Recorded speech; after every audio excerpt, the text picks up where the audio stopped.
Hi ಎಲ್ಲರಿಗೂ ನಮಸ್ಕಾರ. ಭೂಮಿ ಕನ್ನಡ ಚಾನಲ್ಗೆ ಎಲ್ಲರಿಗೂ ಸ್ವಾಗತ. ಇವತ್ತು ಸಿಂಪಲ್ಲಾಗಿ ಹೇಗೆ ಕಬಾಬ್ನ ಮಾಡ್ಕೊಳ್ಳೋದು ಅಂತ ನೋಡೋಣ ಬನ್ನಿ. ನಾನಿಲ್ಲಿ ಒಂದು 3/4 kg ಚಿಕನ್ನ ತೊಗೊಂಡಿದ್ದೀನಿ. ಚಿಕನ್ಗೆ 1 ಸ್ಪೂನಷ್ಟು ಉಪ್ಪನ್ನು ಹಾಕ್ಕೊಳ್ತಾ ಇದ್ದೀನಿ. ಹಾಗೂ 1-2 ಟೇಬಲ್ ಸ್ಪೂನಷ್ಟು ಶುಂಠಿ, ಬೆಳ್ಳುಳ್ಳಿ ಹಾಗೂ ಹಸಿಮೆಣಸಿನ್ಕಾಯಿನ ಪೇಸ್ಟ್ ಮಾಡ್ಕೊಂಡು ಹಾಕ್ಕೊಳ್ತಾ ಇದ್ದೀನಿ.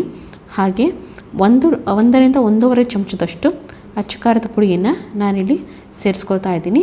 ಹಾಗೂ 1 ಮೊಟ್ಟೆಯನ್ನು ಒಡೆದು ನಾನಿಲ್ಲಿ ಹಾಕ್ಕೊಳ್ತಾ ಇದ್ದೀನಿ. ಹಾಗೆ ಒಂದು ಅರ್ಧ ನಿಂಬೆಹಣ್ಣ ಇಲ್ಲಿ ಇಂಟ್ಕೋತಾ ಇದ್ದೀನಿ.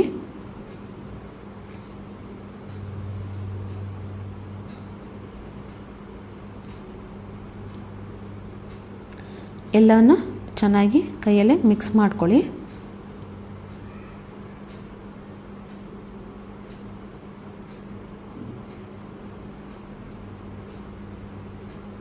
ಚೆನ್ನಾಗಿ ಕೈಯಲ್ಲಿ ಒಂದ್ಸಲ ಮಿಕ್ಸ್ ಮಾಡ್ಕೊಂಡಾದ್ಮೇಲೆ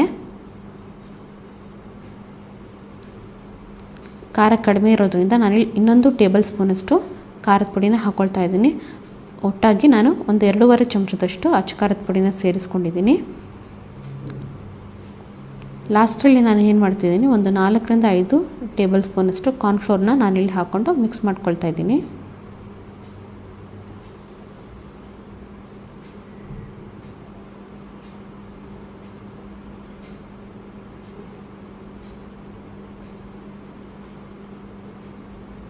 ಕಾರ್ನ್ಫ್ಲೋರ್ನ ಯಾವಾಗಲೂ ಲಾಸ್ಟಲ್ಲಿ ಹಾಕ್ಕೊಳ್ಳಿ.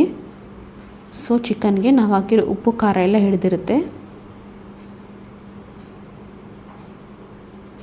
ಹಾಗೂ ಕಬಾಬ್ ಕೂಡ ಅಷ್ಟೇ ತುಂಬ ಗರಿಗರಿಯಾಗಿ ಬರುತ್ತೆ. ಇದನ್ನು ನಾನು 3-4 ಗಂಟೆ ಮ್ಯಾರಿನೇಟ್ ಮಾಡೋಕ್ಕೆ ಬಿಡ್ತೀನಿ. ಮಿನಿಮಮ್ ಒಂದು ಹಾಫ್ ಆನ್ ಅವರ್ ಆದರೂ ಮ್ಯಾರಿನೇಟ್ ಆಗಲೇಬೇಕು. ಆವಾಗ ಉಪ್ಪು ಖಾರ ಎಲ್ಲ ತುಂಬ ಚೆನ್ನಾಗಿ ಹಿಡಿದಿರುತ್ತೆ ಚಿಕನ್ಗೆ. ಕಬಾಬ್ ಕೂಡ ತುಂಬ ಟೇಸ್ಟಿಯಾಗಿ ಬರುತ್ತೆ. ನೀವು ಎಷ್ಟೊತ್ತು ಮ್ಯಾರಿನೇಟ್ ಮಾಡ್ತೀರೋ ಅಷ್ಟೊತ್ತು ಕೂಡ ಕಬಾಬ್ ತುಂಬಾ ಟೇಸ್ಟಿಯಾಗಿ ಚೆನ್ನಾಗಿ ಬರುತ್ತೆ.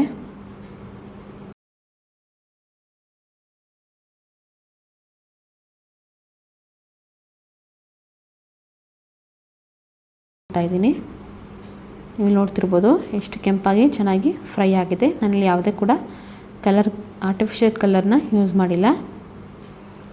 ಈ ರೀತಿ ಎಲ್ಲ ಕಬಾಬ್ಗಳನ್ನೂ ಎಣ್ಣೆಯಲ್ಲಿ ಚೆನ್ನಾಗಿ ಫ್ರೈ ಮಾಡಿಕೊಂಡು ಒಂದು ಪ್ಲೇಟ್ಗೆ ಸರ್ವ್ ಮಾಡ್ಕೊಳ್ಳಿ. ಹಾಗೆ ಯಾರ್ಯಾರು ವಿಡಿಯೋ ನೋಡ್ತಾ ಇದ್ದೀರೋ ಅವರೆಲ್ಲರೂ ಚಾನಲ್ನ ಸಬ್ಸ್ಕ್ರೈಬ್ ಮಾಡ್ಕೊಂಡು ಹೋಗಿ. ಹಾಗೂ ಇದೇ ರೀತಿ ವಿಡಿಯೋಸ್ಗಾಗಿ ಚಾನಲ್ನ ನೋಡ್ತಾ ಇರಿ.